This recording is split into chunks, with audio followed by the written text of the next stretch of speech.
Sinigang nuts ko na. Sakal. Mula taman ko man to, sana kay daw dugay nito ulo. May attorney po silang pinakausap sa akin. Siya po yung nagsabi na ano na nasabing mabayaran po ng konduktor niya. Mababayaran po yun after 1 week kasi mag-1 week po yung sir. Pagkatapos po ng 1 week, pagkatapos ang 1 week bago po tinawagan yung sir Jen. Sayo ka na. Para mo ay hindi kasalanan ng konduktor. For me, kasalanan ng bus company. Sa akin palagay. Mr. Diaplon, pakikwento sa amin. Dapat may mga sistema ng pag-claim ng mga bagahe. tag number ang mga bawat tigiya ka bago na. May hawig ka konduktor, may hawig ka konduktor. Kaya sa bilihan sa mga bagahe. Kilala mo bago na? Nagyan mo tanda?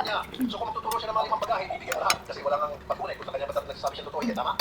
So wala kang paraan na para malaman kung yung tinuturo niya ay talagang bagahe niya o hindi. O yun ka lang magluro ka galit. May mukha Timothy, ano? May mukha number mo. Kapatid mo, kagitao sa konduktor. Lalo na kung haling ka sa ibang bansa, di ba? Ay, kalabanan, di ba? Naruro, ay kung padaog sa mo nila. Number mo yun? Hindi, number kang kapag sa bilinan ka mga ano kung masilat kasi mga damiya, bla. Ano ka lang? Number nga pariho nga, ano, halimbawa, number 3 or ano, number 1. Kapag ayaw mo rin, ikat mo dito kapag ano, may hawit ka nga imo kapiti mga 5 kabilog, 3 ka sa bagahe mo, sara sa konduktor, pag sarakin mo, di ba? At least pag claim mo sa bagahe mo. Karuro na. Kaldero. Ang Victory Liner ko na may tanda. Ayun nga kailangan nakakumuha may tang naman yung unless sa ordinary sa kumakal. Bakit sa first class wala naman? Kasi mga ano lang gulo lang, hindi ko ng mga ruro lang. Pero dapat may mga angay ka na, di ba? Ito yan, sir. Pwede rin kasi gumawa ng istorya ang pasahero sinasabi niya nawawala sila ng tagamit. Tama? Pwede sabihin na kahit naglaman doon ay 10,000 lang halaga, pwede sabihin na 10,000. Because wala kayong magandang sistema. Kung meron sistema yung base na matagal, Nakonsili. sa yung mga bus company, na meron dapat mga tag at doon sa tag sa ticket, nakalagay doon na magkano naman ang pwede bayaran ng inyong insurance company. Kung magkano naman pwede bayad nyo lang sa gayon, yung kung pasahero pag nabayad, nabasa niya sa likod ng ticket niya, naka-specify doon. So hindi siya basta-basta maglalagay niya ng mga gamit na worth by the hundreds of thousands of milyones, then alam niya, babayaran lang pag nawala is only 100,000 or 10,000. Something like that. Dapat may ganon sistema. Wala. Actually, sir, meron po nakaintindi po here sa konduktor.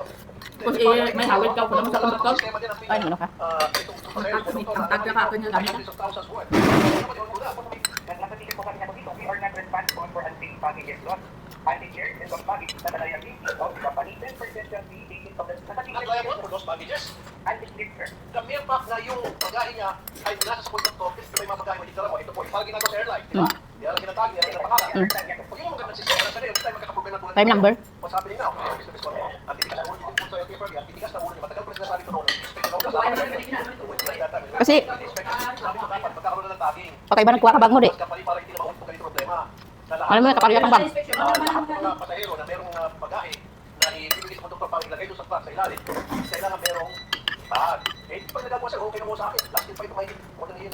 For number and first day, paano mo at gano'n po namin naman sa service sa yung At least, once nga din anhan mo lang sa box ng nasakyan mo, magka-ideasan ka ba? Pag hindi, inaano rin mo nanda, hindi pa nanda rin nalang.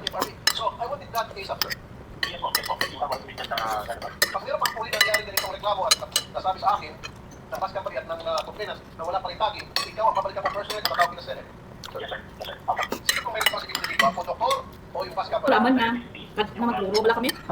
May mga manaog na pasayro na ano niya, amurakin kami lalo na kung makita no may bag mo may tapos may mga kasulat-sulat ka diyan lalo na kung haling ka sa ibang bansa ano nga ito ha. Oo. Diba?